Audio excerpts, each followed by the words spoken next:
ഒരു തരം, 2 തരം, 3 തരം. ജനുവരി 1 പശുക്കുട്ടിയെ കൊടുക്കും. ജെയ്സൺ ജനുവരി 1 തൃശ്ശൂരിൽ നടക്കുന്ന ഒരു പൊതുപരിപാടിയിൽ ഗോപാലകൃഷ്ണന് അനിലക്കരയുടെ വീട്ടിൽ നിന്ന് ഒരു പശുക്കുട്ടിയെ കൊടുക്കും. അത് ഈ 5 സെന്റിൽ അടുത്ത ഒരു 2, 3, 4 വർഷം വളർത്തി അതിനെ പശുവാക്കി മാറ്റി ഏതിനും തീരുമാനിച്ചു.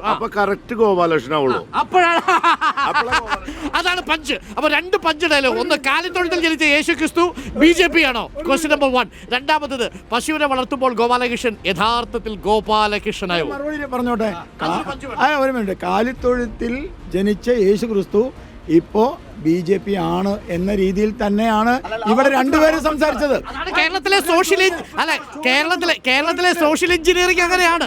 പക്ഷേ ആ കാലിത്തൊഴുത്തിലെ യേശുക്രിസ്തുവിന് വേണ്ടി നടക്കുന്ന ആളുകളെ ഛത്തീസ്ഗഡിലും രാജസ്ഥാനിലും ജാർഖണ്ഡിലും ഒക്കെ ഇതൊക്കെ ഞങ്ങൾ തമ്മിൽ സംസാരിക്കുമ്പോൾ അതിനിടയിൽ കയറി നിങ്ങൾ പുതിയത് കൊണ്ടുവരുന്നത് അത് ശരിയല്ല. അത് നിങ്ങളുടെ ഈ ചോദ്യം ഞാൻ ഒരു മിനിറ്റ് ഞാൻ BJP യേശു ക്രിസ്തു BJP ആണോ എന്നാണ് ചോദ്യം.